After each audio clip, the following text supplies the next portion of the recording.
Yai lelo pa 5 February ndithu tili ndi a Samuel Lwalwa pajatu nkulu amene sindikudziwa kuti lero wanena zotani komabe nkhani yokhuzana ndi Matianish kabambe nkhani ndi kabambe nkhani ndi kabambe UTM ndiye tione kuti wanena kuti chani. Yes, comrades, good morning and how are you everyone? Masuka bwanji. Sole anzatha kumzuzu. Malilo taamva, comrade Maiza, kumwenda. He was my good friend, good comrade. Tashoka takula limozi kumzuzu kumkani andale. Komanso each time ndikapita kumzuzu, I used to go to his shop. Kukacheza ziwiri zitatu. Ngakhala wa MCP, ambile MCP amandida. Kapena ndikafika kumzuzu, MCP ambile anzanga amanditawa. Koma when I meet Maiza, ndimamva kunkhani zambiri zokhuzana ndi ndale za kumzuzu ndi kumpoto. We share a number of issues. Amandizuzula, inonso ndimazuzula, timaunikirana sogola ku Malawi.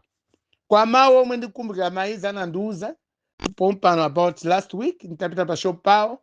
He told me that Mr. Lwala, comrade Lwala, ngati pali munthu osayamika ku Malawi kuno ndi President Lazarus Chakwera.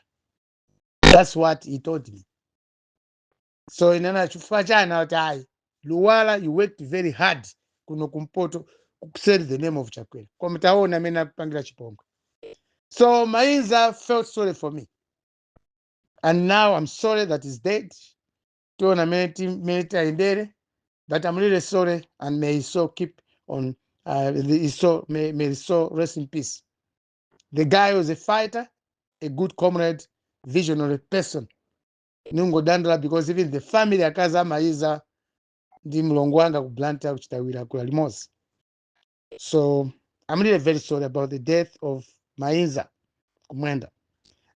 Coming to this other issue, so many people from DPP camp makamkunibira my phone as individuals kumapereka kuti mina bwanji Mr. Lwala Alliance tingaendese bwanji IUTM abwerese ku DPP, work with a dad asogolere Kabambe akhale vice president as a running mate kuti chose boma la MCP ati chosepo pampando achakwera. Comrades Malawians, I'm a very honest person.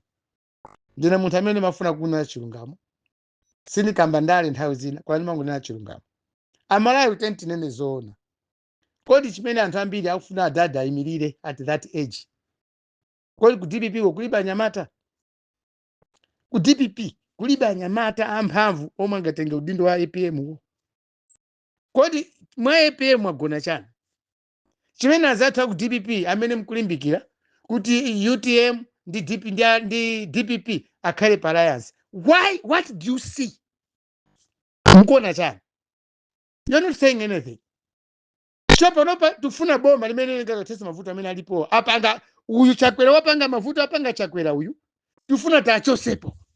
So iniyo ku DPP, what is your problem? Kuti mutenga munthu wamkulu ngati amene akhale pene popo. And this is not the first time. Poyamba zinachitikapo zimene zizi. Saulos Chilima was the youngest of all the party members to DPP. Anamtenga Saulos Chilima apita Mtalika from Airtel. Kubwera kukalowa ku DPP kuja. They won the elections. Munawina chisankho wa DPP. Koma utewi zisankho zitateka, you never respected SKC. Chilimatu a DPP simnamkonde. Anakuwinisani kulowa mboma defeating Joyce Banda. Munakamtenga mwana wa munthu kuyatero ku a DPP. Ndikumbweresa ukuthi ayimeni madalawa. By that time, Peter Mtalika maybe was 70 something, 78 or 70 so years. Saulos Chilima analilani imetu wa Mtalika. And chisankho chinaenda bwino kwambiri. A DPP munawina 2014. Saulos Chilima was the vice president of the republic for the first time. Mtamtenga public sector. So how DPP treated that young man? Sitinaiwala Malawi. Saulos Chilima was mistreated by akulu inura amene mukukakamiza ndalai kuti akhale ayimebe akhale pa ballot. It's you at DPP. ndamene munapanga kuti uyu uje munapangisa kuti Saulos Chilima achokeko ku DPP. Simunamuyamike, simunamthokoze Saulos Chilima. Mwana wang'ono nde panopa Saulos Chilima atachoka kumene uja kunali Daso Kabambe komweko. Kunali Kondwani Nankhumwa. Ku DPP uko. Why there Kondwani Nankhumwa atachoka ku Saulos Chilima? Anthu ambiri timaona ngati Kondwani Nankhumwa atenga mpando umene wa president wa chipani chimene chichi. Because magawo mina ku DPP aphunzirapo kuti anyamata amatha kuwinisa munthu chisankho. Now we are thinking of kunali ma candidate angapo ku DPP. I mean, people who are willing to take over from APM after losing the elections. Mwaiwo kunali Bright Misaka anayikuwa mkuruko. Then unali Daso Kabambe. Kondwani Nankhumwa was also there. And another person. Achichepereko nditu. Timaona ngati DPP without APM antambiri tikanayikonda. Koma what happened? Kunangoyamba chisawa wasopano. Kondwani Nankhumwa out. Panopa as I'm talking, mpando wa leader of opposition. Womwe Kondwani Nankhumwa amayimirira DPP Nyamata anatenga Nkhalamba George Chaponda. What is happening in parliament? Sizikuonekanso ya. So today, lero kale Daso Kabambe wachoka ku DPP. Wabwera kuite mazimsogole wawina convention pamba nisogole ku DPP. Wachi Nyamata. And now, as that DPP, you still want Peter Mutharika atengese Daso Kabambe akarani mmeto wake. Pamene Daso Kabambe wachoka ku DPP komweko. SKC alichoka ku DPP komweko. Kondwani Nankhumwa wayamba chipani cha kuchoka ku DPP. What I mean to say here is like this. Ku DPP kulivuto lalikulu kwambiri. The problem is not the old man APM. The problem ndi nuyo achina George Chaponda ndena onse amene amamzungulira Peter Mutharika. The man is old. Let's be honest. Mutharika ndi okalamba. Pa Malawi standard ndimene tilili ku Malawi kuno. Achikulire onda achikulire. Sabweraso mbuyo iyayi. Pozafika pa September pa kukamba au zaka ulipo. Sorry to say this, Malawians, but this is something that you have to take it home. We can't do this time kuti anyamata azikhalabe running mate wa Peter Mutharika. Who is he? Is DPP a kingdom or a political party? Mufuna vote ya anyamata avotere Nkhalamba imene Eugene avotera achikulira amene ho. Omwe ali agogo athu. Mufuna azukulu avotera amene ho. Kodi azukulu ho athandiza bwanji madala amene ho. Inde akulu ndi mdamu mozimira moto. Koma moto wake akazima angakuzime bwanji moto mene uwa Mutharika panopa. The way mene zinzili ku Malawi. So comrades Malawians zina zimkamayerekeza chabe mukusokoneza anthu okavota.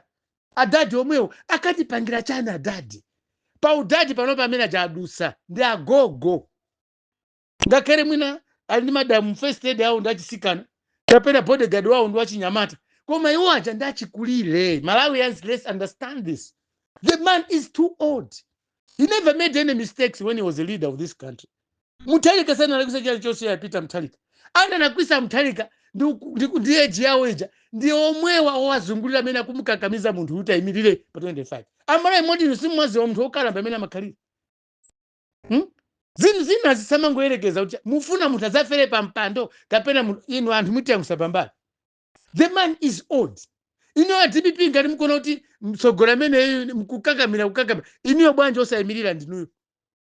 Secretary General wa chipani chimenecho atenge chipani chimene chocho akhale candidate mkhitu achinyamata. Why are you failing DPP? You don't see that your leader is old. He's incapacitated the way I look at him.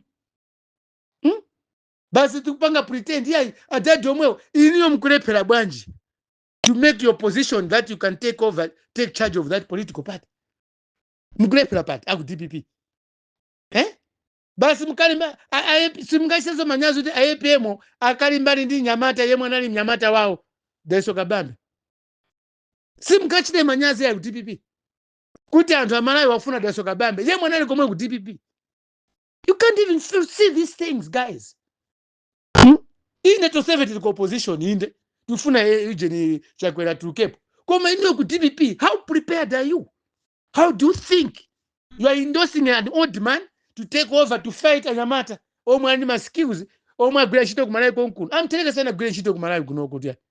He's only known, he was only known because of his brother who invited him kumena nali ku America. Chine bena magwa ku America, we don't even know. Chimene mkukaka mina dadi ndi chani. Ngati ndi ndalama zozo zipindula ndani. So DPP today, I'm saying this kusa kubisirani. Muganize bwino pa September mpatali, bring a young man kuchipani. Mubwerese ni Nyamata kuchipani kwa aendeze zinthuzi. Achina mwanamveka ongati akufuna atenge chipani achina blood himself akuopa chani wo. That means you're not ready to serve the Malawians. Tapanganizi takandi pansi DPP kwanuko. You're wasting our time or you're wasting your time. Uyu Chakwera uchoka hapo kale, uyu is moving out. People cannot understand, cannot support you. Kuti palapa mwana wangono akhale running mate kwa APM. Palibe. Saulos Chima anakhala running mate wa APM. Muna msokoneza ndinu ya DPP. Mpaka nachoka kukamba chipani chake cha UTM. Mwasoka waso kwa MCP. Ngati running mate wa Chakwera. Titamkakamiza Malawi Saulos Chima kuti akhale running mate wa Chakwera kuchosa mu inu ya DPP mbo. Koma tinaukhanga talakwisa mwana uja nachita Saulos Chima nende njira yowawa kwambiri andali za kumalawi. Chifukwa za zimene tukamba hapa kusauzana chilungamo. So pano pena muti ayi bwanji ujeni Kabambe angozibweza alolere chani Kabambe wafikapo kale. Kabambe wafikapo kale to lead this country. He qualifies. And no sa ku DPP mkuziwa ti Kabambe anachita qualify to lead this country. Munampasa zelu ndinu ya DPP. Chimozi Saulos Chilima kuchuka kwake munampakisa kuchuka Saulos Chilima ndinu ya DPP. Koma cheni mukakabira muntu wankulu kuti akulamulira asogolere chipano chanu icho pa September pa. Chifukwa chani ku DPP? Chifukwa chani? Musifuse bwino fuso limene ya comrade. So tibwere ku MCP uko. Ku MCP chimozi. Mukuonera athu a MCP niyo tinakuthandizani kuti mulowe mboma. Fruit of Alliance. Koma taona ku MCP zimene apanga msogolano usalo uje ndani uchakwera. Zera paka chakwera za ku MCP simkuziona kuti muntu akukanika uyu. Simkuona china chimwendo band amene akumjera masuku president wanu. All decisions of MCP au paido di secretary general wa chipani. Yemweso ni Minister of Local Government and Civic Education. Chimwendo band. Ino MCP simkuona kuti kuchipani kwanuko kuliso vanvina vimburi ngati hivyo. Simkuzoona mburi za ku MCP no. Anthu amene mukuti MCP boma ndilo mwere. Simkuona mburi zili ku MCP izi. Ku MCP kuli mburi tuku. Zona Chakwera mmene kulephera papa basi wina kumalemba mtima. Chakwera boma ndilo mwere. Are you serious Malawians? Are we serious really? The way things are getting, the way prices are rising, every day prices are being adjusted high and high every day. Masura mata Chakwera yemwe. Chakwera wake uti. The guy has got no brains Malawians. Akuli corrupt Chakwera uti ndo kanika. Koda Malawi cheno mfuna jani. Muti angusaba mbali pena. This time tenti siye zazipani uko tenti one pa umuntu kodi anthu amene mkwachemera kuti alamulirebe awo akutithandiza chani moti apart from kumangoti petekesa mitima olondele za mtundu wanji. When we want to go to advance in politics anthu ngati amene waolepherawa no mention about them tisapase mpata kupitiza kulamulira zikoli chiko anthu ena amene akuvutika alibe milomo ngati mene tikuyankhula ena afe tikamadandaula. People are just suffering while they're quiet. Akudende ulatu. Njengu na manati hai, boma ndilo mwene. Boma leke romwene ache kwe loka nikari zona malawi. Should we waste all the resources ndalama za mbili zikonongeka kukoza chisankho? Basi tizavotele achina Chakwera. Tizavotele Peter Mutharika amalawi. Are we serious? And I'm saying this deep down from my heart. It pains me. Anthu akuvutika malawi milo because of anthu amene tikuganja kuti angatisagwe. Let's just bring this young man. Let's support DK. Tango panga support bunu. Chosani mitima ya Sanje yo chosani. Chosani mitima ya Sanko yo. Chosani. We are Malawians. We need a charming leader. Akulu amene wawa sizingachitike ngabezi vachika kwa America kuti muntu wankulu Trump over 8 years wawina zisankho. Kapena mena na wina zisankho Joe Biden. And that was a democracy winayamba chama 18 chakuti. Ife democracy yetu yamba 1994. Koma sinda tisegulire benjira yoti tione ziko kuti ndilo koma ili. Mavuta kumalawi sana ate. Our democracy is very young. Notice, we cannot be clinging to some people who are failing us as if it is a matter. We need to change generation type of leadership. That's what we have to do. So in Amatiai, Chakwera kulepereratu. Everyone knows that Chakwera kulepe. Even Garu or Mpaka or Koswe Nyumba, akuziwa ati mnyumba munozenza sinda, fasha Chakwera.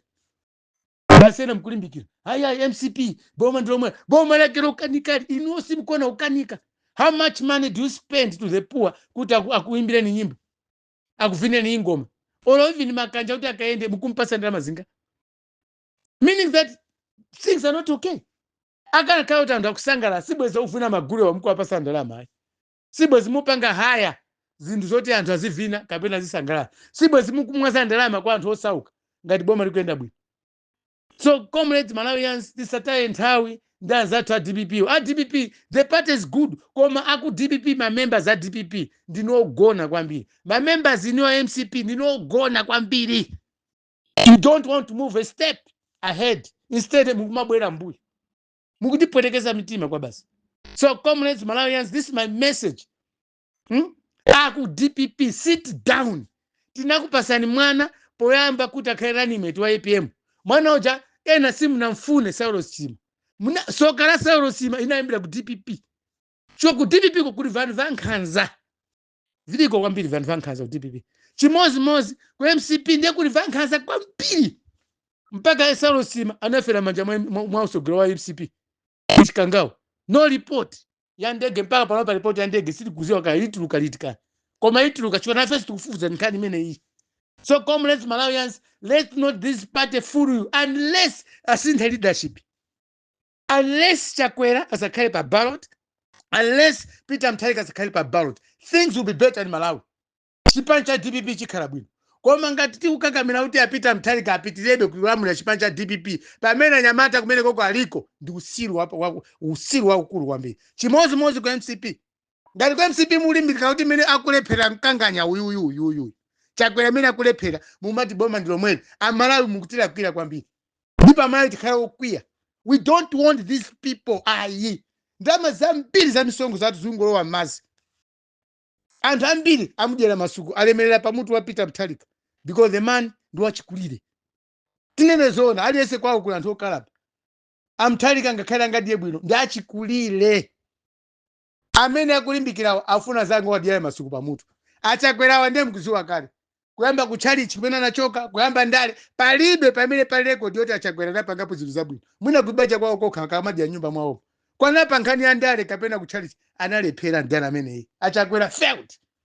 Za mulungu zinakanika, kuyendesa boma likuwakanika. Ndiye mkulimbikira boma ndilo mwene. Comrades, I'm very sorry to tell you this, but it's painful.